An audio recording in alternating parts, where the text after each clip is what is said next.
अस्सलाम वालेकुम students, I am Naveed Meraj. आज हमने लेक्चर नंबर 7 का पार्ट 2 करना है। लेक्चर नंबर 7 के पार्ट नंबर 1 में हमने इन्वर्जन मेथड की मदद से मैट्राइसिस को सॉल्व करने का तरीका सीखा था। लेकिन अब हमारे पास जो सवाल है उसमें आ गए हैं स्टेटमेंट वाले क्वेश्चन इस लेक्चर में।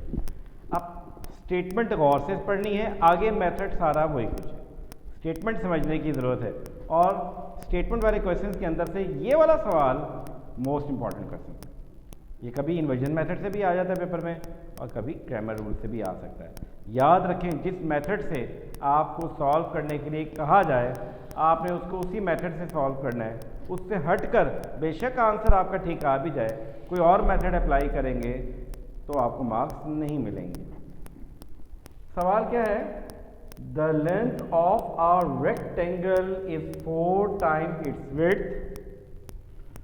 फिर the perimeter of the rectangle is 150 centimeter. Find the dimensions of the rectangle. पहले कुछ टर्म्स हैं उनको समझ लेते हैं कि रेक्टेंगल क्या होती है, उसकी लेंथ और विड्थ से क्या मुराद है। लेंथ और विड्थ किसे कहते हैं? रेक्टेंगल एक क्वाड्रिलेटरल है जिसमें लेंथ और विड्थ आपस में डिफरेंट होती है, और रेक्टेंगल के अंदर length is always greater than it's width. Length width से हमेशा बड़ी होती है, ठीक है। अब जरा देखिए स्टेटमेंट पर गौर करें। The length of a rectangle is 4 time it's width. इस रेक्टेंगल की जो लेंथ है वो विड्थ का 4 टाइम है, यानी कि जो लेंथ है वो विड्थ पे डिपेंड कर रही है। लेंथ की डिपेंडेंस विड्थ के ऊपर है।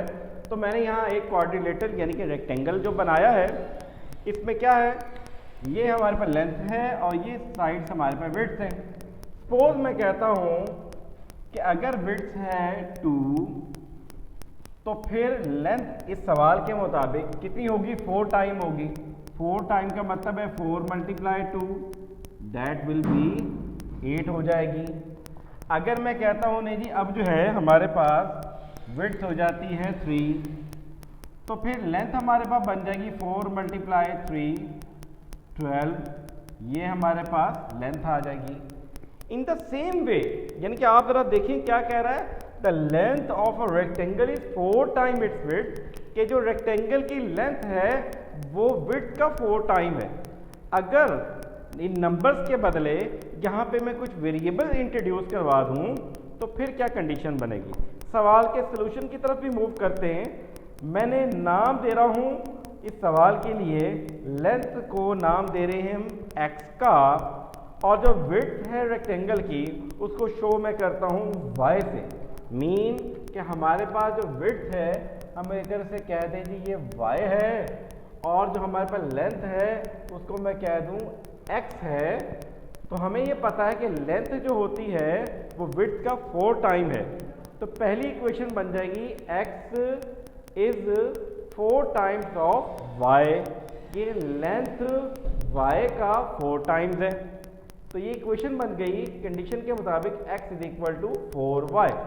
साथ साथ स्टेटमेंट भी समझ रहे हैं और उसको लिख भी रहे हैं हम। अब क्या करें, प्लस का 4y जब इधर आएगा क्या हो जाएगी? Sine change, x minus 4y is equal to 0। ये हमारे पास जो हमारे पास सिस्टम ऑफ इक्वेशन है उसकी एक इक्वेशन आ गई। फिर सवाल को आगे चलाते हैं, पढ़ते हैं और एक नई इक्वेशन बिल्डअप करते हैं।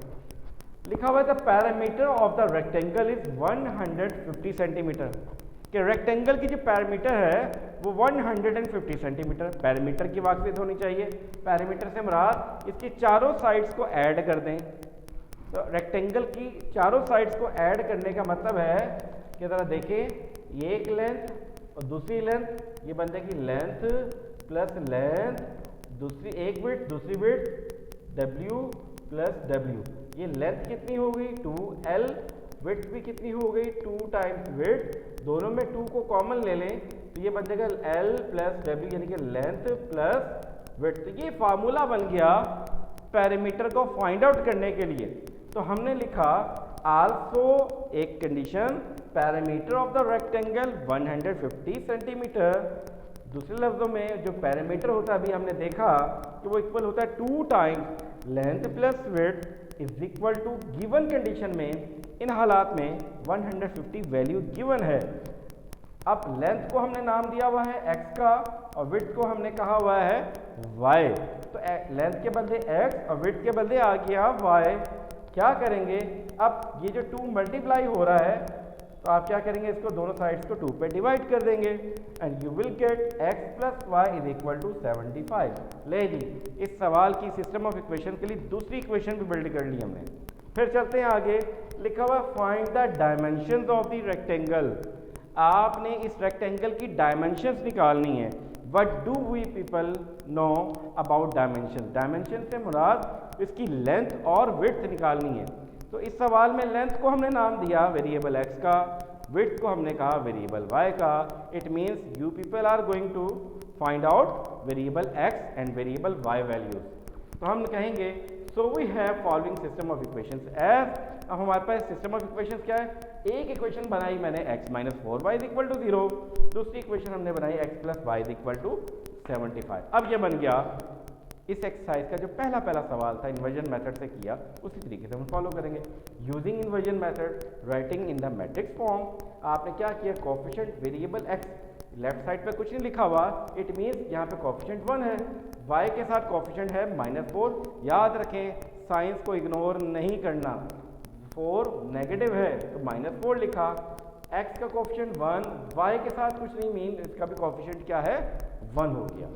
ठीक है, उसके बाद हमारे पास क्या आ गए हैं, variable matrix that is x y column matrix is equal to की जगह इज इक्वल टू, यहाँ पे मौजूद कांस्टेंट 075 लिखा, ये एक इक्वेशन, इसको नाम दिया a का, इसको नाम दिया x का, इसको नाम दिया हमने b का, और ये तमाम वैल्यूज जो हमारे पास इक्वेशन नंबर 1 बनी ये वाली, इसके अंदर पुट कर देंगे। तो इसके बदले आ गया a, इसके बदले आ गया कैपिटल X और इसके बदले आ गया कैपिटल B।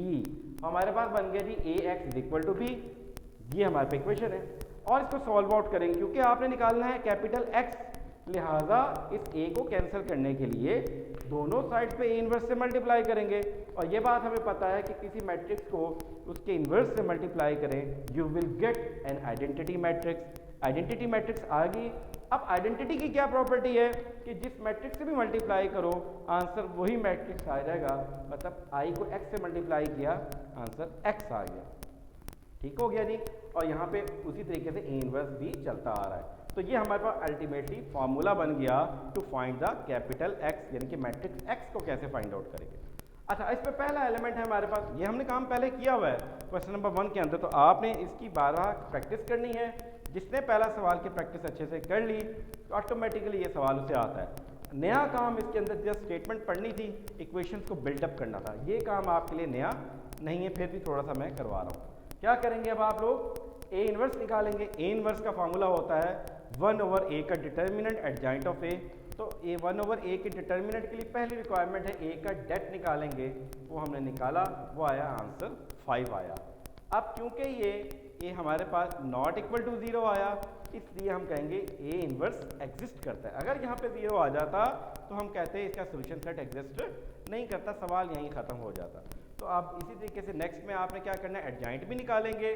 एडजॉइंट निकालने के बाद ए इनवर्स निकालेंगे जैसे हमने पहले सवाल में किया, और उसको मैट्रिक्स बी से यानी कि कांस्टेंट मैट्रिक्स बी से मल्टीप्लाई करके you will ultimately find the answers of the variable x and variable y and you will get the solution set of this question.